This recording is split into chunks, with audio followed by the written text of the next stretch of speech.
Welcome back, MTG Joe here. Today we are going to do another installment of the weekly meta breakdown where we take a look at the best decks on the MTG Arena ladder for ranked play for each format. This particular video is for Explorer Best of 1. If you are interested in Best of 3 Explorer, Standard, any of those other formats, there'll be separate videos each week for each of those, and we'll go over kind of the trends in terms of the best performing decks each week. As always, the data is coming from Untapped.gg, which you can see on the screen. It's a companion tool that runs alongside your Arena client, tracks your win rates, loss rates, deck collections, gives you suggestions on what to build, has a whole bunch of really useful in-game overlays like draw percentages, stuff like that. Free to use a bunch of the functionality. Link is in the video description down below, so click that link, follow through, helps out the channel. And then I will paste all these deck lists as well in the video description, so if you just want to copy paste it to Arena. But try signing up for Untapped. It's free, like I said. You can just click copy to MTGA. Really easy integration. Even when you're in the client, it's got a whole bunch of kind of quick add-ins. So in any case, Explorer Best of 1, May 23rd to the 30th. 23rd to 30th, Platinum to Mythic rank, 50,000 games of Magic played this week. And the top performing deck, it's Mono Red Aggro. Makes me happy. A lot of folks know I love Mono Red Aggro in Historic, kind of my deck of choice. And this is a very close port. You just don't get the haste alchemy goblin that gives other things haste. But really what you're trying to do here is cheap creatures, Fanatical Firebrand haste, can you use this ping damage? Kumano pings something, makes something bigger, and then flip side gives you a 2/2 that exiles on damage, which is relevant in a lot of matchups. You have your kind of go-to package, Burning-Tree Emissaries, Kari, and Robervrich. And then this version here is opting for some Roiling Vortex. So Angels has kind of seen an uptick in Best of 1, so the anti-life gain package is really good. I honestly don't love Vortex necessarily, because so if we look at the decks, we'll see there's a lot of creature mirrors and there's a lot of like Greasefang and stuff like that. I would be playing Lightning Strike over it. I think I prefer that just as having some interaction to just kind of work into those creature matchups. But you have your Chainwhirlers, have your Bonecrusher Giants, got your Torbrans. I would probably also do a split. In Historic, I'm running a 2/2 Torbran and Embercleave. You don't want to get a lot of legendary Torbrans in your hand.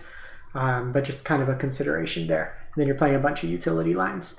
Another thing you can do is instead of the Roiling Vortex, you can play on License Hearst. Some decks are playing that. So there's a kind of a few different ways you can build the deck.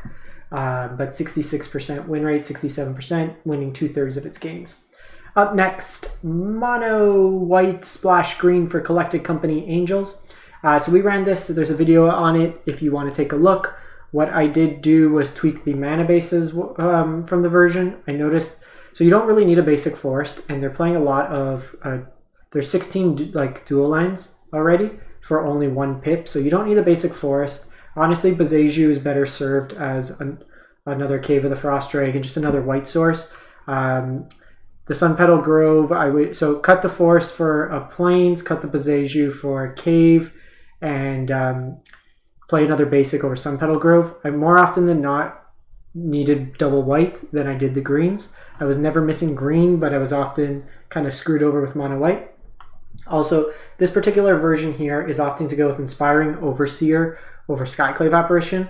In the games I've played, every single time that I drew Inspiring Overseer, I always wanted it to be Skyclave Apparition. Hitting Greasefang, hitting Ledger Shredder, hitting Fable the Mirror Breaker, just various things along the way would have been a lot more relevant. But the core of the deck was really strong, and it was able at times to just outpace, like I had a bigger board of Angels than Greasefang. They kept bringing back Greasefang. I just kept gaining life.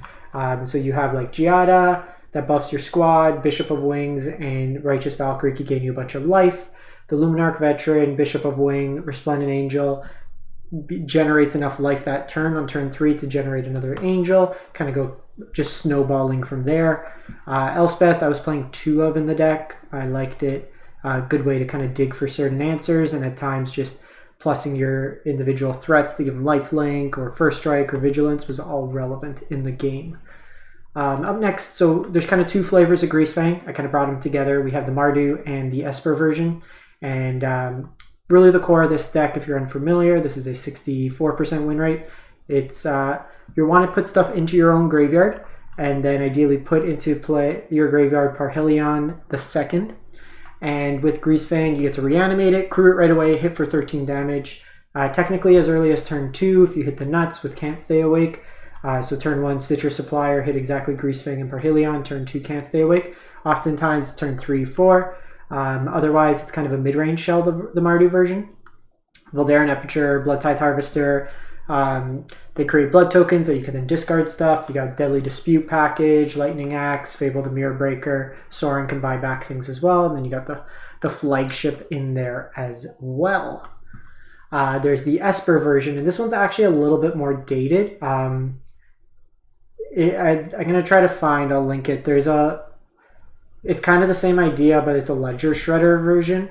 So they play Rafine and Ledger Shredder just as ways to get things into the graveyard. You're still playing your Stitcher Supplier, but Ledger Shredder and Rafine are both really good in the deck, and they give you an element of more mid-range, as opposed to something that's just not very good like Undead Butler. And then the Deadly Dispute in this particular version is not as good because you really only have these 6 creatures that you want to sack. So there's the Esper version. I'm going to link the better Esper version for you in the video description. Jeskai Fires, Jeskai Transmogrify. There's various Agent of Treachery cheat into play decks. Some use Indomitable Creativity, some use Transmogrify, but really what you're trying to do at the core is create treasure tokens, wall tokens, goblin tokens, whatever tokens, and then use Transmogrify or Indomitable Creativity, depending on the build, to, you have no other creatures in your deck, and it always hits you Agent of Treachery.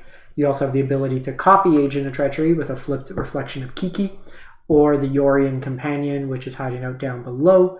And then the rest of the deck, because you have Fires of Invention, it's kind of a Jeskai control deck, Teferi, Narset, a bunch of removal, card draw, stuff like that, all scattered in. So that's Jeskai Fires. See Mono Blue Spirits. So this is a 56% win rate. At one point, this was the highest win rate deck, but meta's adapting. It's kind of a tempo deck. You got a bunch of cheap dorks. Spectral Sailor, Ascendant Spirit, Rattle Chains lets you flash and protect. Shacklegeist, Supreme Phantom as a Lord. Then you got counter spells, Geist Snare, Spell Pierce, Protection. Curious Obsession is kind of the engine of the deck. And you kind of go to town like that. This is a 4/3 Faceless Haven. No buffs, no bans, nothing like that. And one of the cool things with Untapped, you can actually see, if I want to build this deck, I'm missing 8 wildcards. I don't have Rattle Chains. I don't have Supreme Phantoms. So you can see your total. I have 26 rare wildcards, so I can easily craft this deck if I do want to play. So especially if you're new, you're building out your collection, stuff like that, it's a really easy way to kind of go about doing so. Then we have Is It Phoenix? This is a Ledger Shredder deck. So you're trying to bin your Phoenixes, Crackling Drakes in there, Kazul's Fury, throw it at your opponent. Bunch of cheap spells to kind of cast off that, Finale to kind of combo out your opponent. Ledger Shredder has been really impressive in these decks. So it's not as efficient as the historic version. You don't have Faithless Looting, you don't have Dragon Rage Chandler, but you still have a lot of cheap cycling. You're leveraging Lightning Axe as another primary way to get Arc-like Phoenix from your hand into the graveyard, along with Chart of Course. But don't expect it to be as explosive as the historic or like modern versions of the deck. And we can kind of see that with a 54% win rate. It also lacks, like outside of the Lightning Axe, doesn't really have an instant speed interaction for the Greasefang combo. So it could kind of get punked out that way there. And lastly, we have Mono Green Devotion. It's more Mono Green Stompy, but it kind of just bumps it together.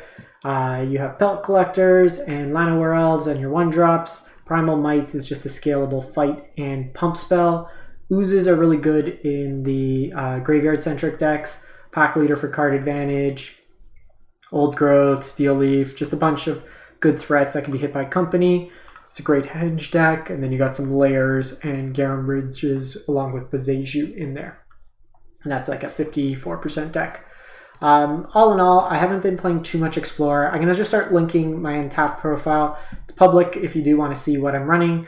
I was trying to get top 1200 Mythic with my typical mono red. It was at like a 70% win rate, but I went on a bad streak with it. Food and Wizards are the two worst matchups, and I was just running into like various different food piles today. Today was like bring your cat oven decks. So I took a break off that. Picked up Alchemy Mono Green, went 12-0. This deck is insane. Like, none of the games felt close. So I went from 99% Mythic up to 516. So hoping to hold the 1200 with 24 hours left.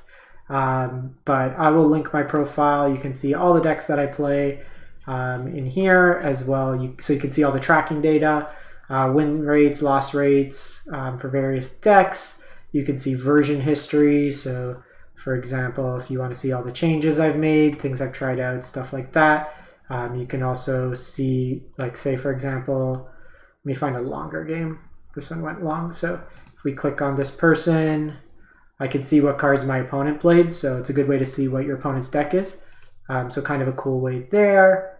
And then you can also, so that's for constructed ladder. If you want to see events or draft, you can also see what I've been playing in these formats as well, win rates, everything like that. So there's a lot of useful information. You see your collection progress, how you're going across the various things. So I'll link this if you want to poke around my profile or get an idea, and we'll catch you next time. If you're looking for best of 3, like I said, it will be as a separate standalone video up today as well. Thanks for watching, everyone. Hope you have a great one, and stay safe out there.